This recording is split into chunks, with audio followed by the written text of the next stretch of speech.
ನಮಸ್ಕಾರ ಸ್ನೇಹಿತರೆ. ಈ ಬೇಸಿಗೆಯ ಬಿರುಬಿಸಿಲಿನಲ್ಲಿ ತಂಪಾದ ಹೊಂಗೆ ಮರಗಳ ನೆರಳಿನಲ್ಲಿ ತಂಪಾದ ವಿಚಾರವನ್ನು ಹೇಳ್ತಾ ಇದ್ದೀನಿ. ತಮ್ಮೆಲ್ಲರಿಗೂ ವೀರ ಸಂದೇಶ ಯೂಟ್ಯೂಬ್ ಚಾನಲ್ಗೆ ಸ್ವಾಗತ. ಈ ವಿಚಾರ ತುಂಬ ಪ್ರಮುಖವಾಗಿದೆ, ಎಲ್ಲರಿಗೂ ಬೇಕಾಗಿರುವಂಥ ವಿಚಾರ. ಯಾರು ಮಿಸ್ ಮಾಡದೆ, ಯಾರು ಸ್ಕಿಪ್ ಮಾಡದೆ ಈ ವಿಚಾರವನ್ನು, ಈ ವಿಡಿಯೋವನ್ನು ಕೊನೆವರೆಗೂ ನೋಡಿ.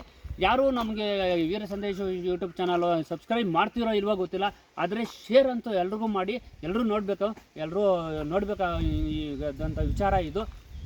ನೋಡಿ ಸ್ನೇಹಿತರೆ, ಬೇಸಿಗೆ ಬಂತು, ಸಮ್ಮರ್ ಟೈಮು. ಸಾಮಾನ್ಯವಾಗಿ ಎಲ್ಲರೂ ಚಿಕ್ಕ ಮಕ್ಕಳಿಂದ ಹಿಡಿದು primary school, middle school, high school, ಈ ಕಾಲೇಜ್ ಹುಡುಗರು ಎಲ್ಲರೂ ಪ್ರತಿಯೊಬ್ಬರು ಸ್ಕೂಲ್ಗೆ ಹೋಗ್ತಾ ಇರ್ತಾರೆ ಮತ್ತು ಕಾಲೇಜ್ಗೂ ಕೂಡ ಹೋಗ್ತಾ ಇರ್ತಾರೆ.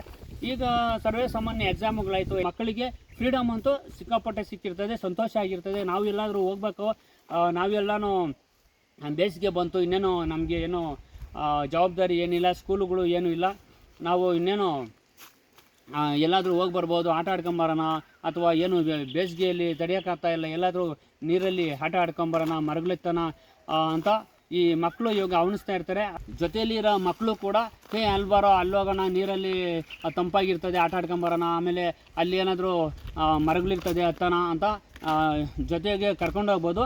ಸ್ನೇಹಿತರೆ, ಪೋಷಕರಿಗೆ ನಾನು ಹೇಳ್ತಾ ಇರ್ತಕ್ಕಂಥ ಒಂದು ಮನವಿ, ನಾವು ಸುಮಾರು ವರ್ಷಗಳಿಂದ ನೋಡ್ತಾ ಇರ್ತೀವಿ, ಮಕ್ಕಳನ್ನ ತುಂಬ ಕಷ್ಟಪಟ್ಟು ಓದಿಸಿರ್ತಾರೆ, ತುಂಬ ಕಷ್ಟಪಟ್ಟು ಲಾಲಿಸಿ ಮುದ್ದಿಸಿ ಬೆಳೆಸಿರ್ತಾರೆ. ನಮಗೆ ಏನೋ ನೋವಾಯಿತು, ನಮ್ಮ ತಲೆನೋವಾಯಿತು, ನಮ್ಮ ಹೊಟ್ಟೆ ನೋವಾಯಿತು, ಏನಾದರೂ ಒಂದು ಮಾತ್ರೆ ಹಾಕೊಂಡ್ಬಿಡ್ತಾರೆ, ನಮಗೆ ಗೊತ್ತಿರಲ್ಲ.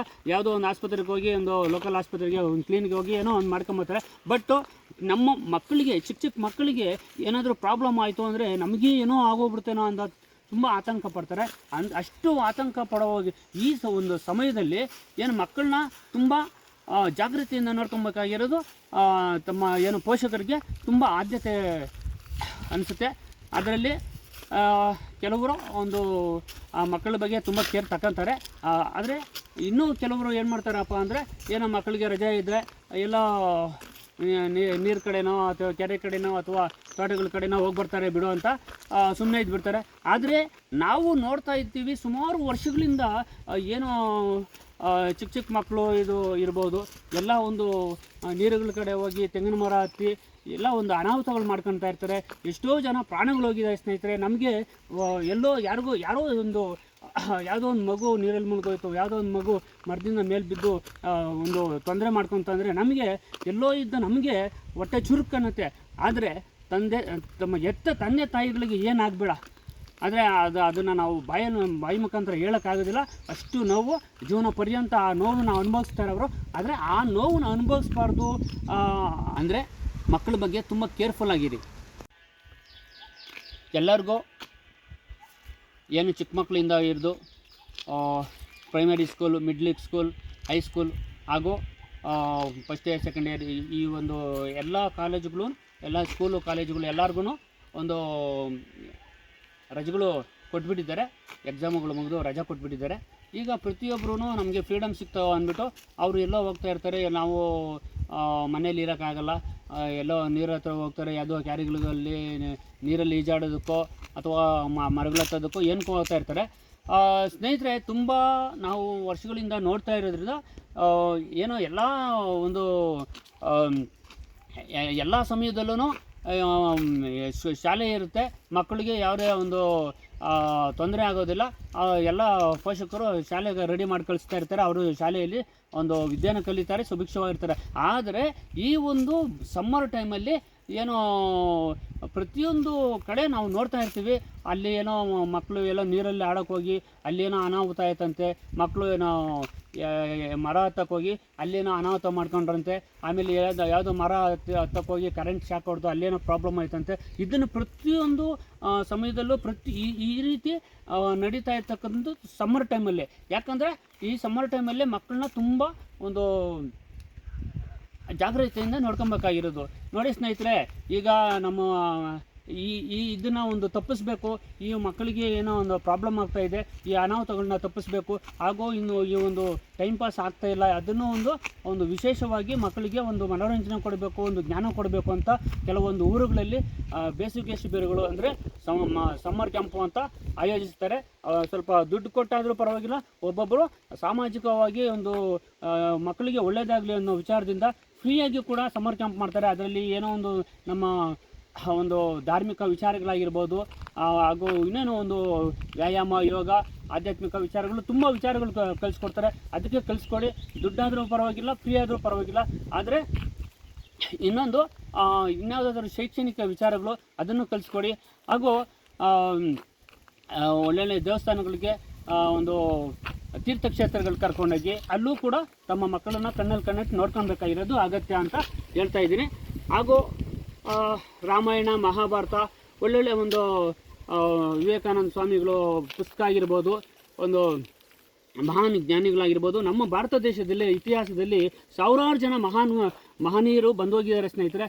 ಅವರು ಅಂದರೆ ಎಲ್ಲರೂ ಹೇಳೋಕ್ಕಾಗಲ್ಲ. ಅಂದರೆ ಈ ರಾಮಾಯಣ ಮಹಾಭಾರತದಲ್ಲಿ ಏನೋ ವೀರ ಅಭಿಮನ್ಯು ಕತೆ, ರಾಮನ ಕತೆ, ರಾಮಾಯಣದ ರಾಮನ ಕತೆ, ಮಹಾಭಾರತ ಅರ್ಜುನ ಕತೆ, ಭೀಮನ ಕತೆ, ಈ ರೀತಿ ಒಂದು ವಿಚಾರವುಳ್ಳ ಕಥೆಗಳು ಇದ್ದಾವೆ. ಅವ್ರನ್ನೆಲ್ಲ ಮಕ್ಕಳಿಗೆ ಹೇಳಿ, ರಾಮಾಯಣ ಕತೆ ಹೇಳಿ, ಮಹಾಭಾರತದ ಕತೆ ಹೇಳಿ.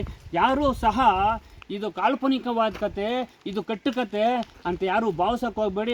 ನಮ್ಮ ಮಕ್ಕಳಿಗೆ ಇದನ್ನೆಲ್ಲ ಯಾಕೆ ಹೇಳಬೇಕು ಅಂತ. ಹಾಗೆ ನಾವು ಚಿಕ್ಕ ವಯಸ್ಸಿನಿಂದ ಉತ್ತಮವಾದ ಈ ರೀತಿ ಕಥೆಗಳು ಕೇಳ್ಕೊಂಬಂದೆ ನಾವು 4 ಜನಕ್ಕೆ ಏನಾದರೂ ಒಳ್ಳೇದು ಮಾಡಬೇಕು, ನಾವು 4 ಜನಕ್ಕೆ ಏನಾದರೂ ಸಮಾಜಕ್ಕೆ ಸಂದೇಶ ಕೊಡಬೇಕು ಅಂತ ನಮ್ಮ ಮನಸ್ಸಿನಲ್ಲಿ ಬಂದಿರೋದು.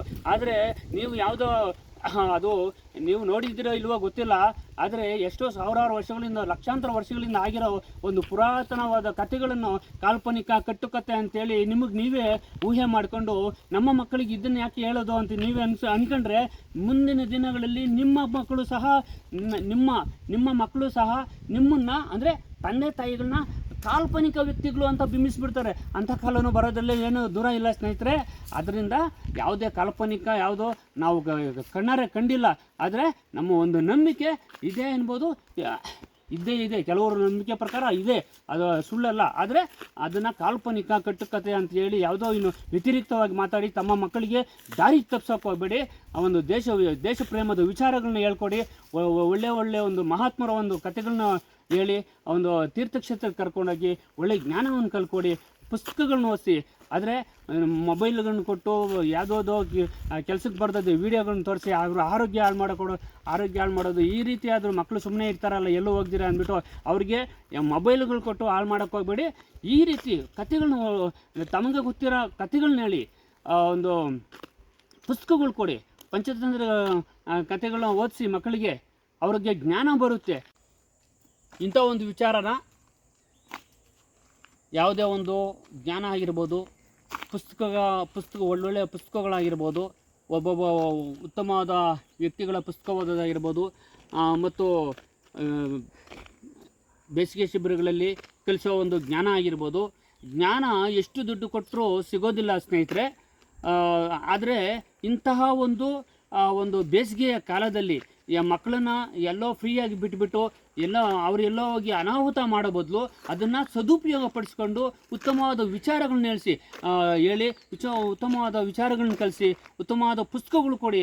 ಮತ್ತು ತಾವು ಎಲ್ಲಾದರೂ ಸ್ವಿಮ್ಮಿಂಗ್ ಪೂಲ್ಗೆ ಏನಾದರೂ ಹೋಗ್ಬೇಕಂದ್ರೆ ತಮ್ಮ ಪೋಷಕರು ಅವ್ರ ಜೊತೆಯಲ್ಲಿ ಹೋಗಿ ಈ ರೀತಿ ಉತ್ತಮವಾದ ವಿಚಾರಗಳನ್ನ ಮಕ್ಕಳಲ್ಲಿ ಹೇಳ್ತಾ ಉತ್ತಮವಾದ ರೀತಿಯಲ್ಲಿ ಬೆಳೆಸಿ ಒಳ್ಳೊಳ್ಳೆ ಒಂದು ಜ್ಞಾನಗಳನ್ನು ಕೊಡಿ.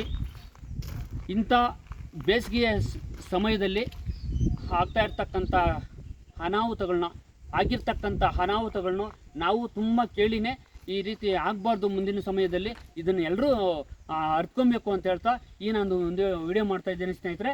ಪ್ರತಿಯೊಬ್ಬರು ಎಷ್ಟು ಜನಕ್ಕಾಗುತ್ತೋ ಈ ವಿಡಿಯೋನ ಎಲ್ರಿಗೂ ಹಂಚಿ, ಎಲ್ರಿಗೂ ಈ ವಿಚಾರ ತಿಳ್ಕೊಂಡು ಇನ್ನು ಮುಂದೆ ಯಾವುದೇ ಕಾರಣಕ್ಕೂ ಈ ರೀತಿ ಒಂದು ತಮ್ಮ ಮಕ್ಕಳನ್ನ ಎಲ್ಲಿಗೋ ಕಳಿಸಿ ಅನಾಹುತಗಳನ್ನ ಮಾಡ್ಕೊಬಾರ್ದು, ಅವ್ರನ್ನ ಒಳ್ಳೆಯ ದಾರಿಯಲ್ಲಿ ಬೆಳೆಸಿ ಅಂತ ಹೇಳ್ತಾ ಇಂಥ ಒಂದು ವಿಡಿಯೋ ತಮಗೆಲ್ರಿಗೂ ಹೇಳಿ ಈ ವಿಡಿಯೋ ಮುಗಿಸ್ತಾ ಇದ್ದೀನಿ. ಜೈ ಹಿಂದ್, ಜೈ ಕರ್ನಾಟಕ, ಜೈ ಭಾರತ್ ಮಾತೆ.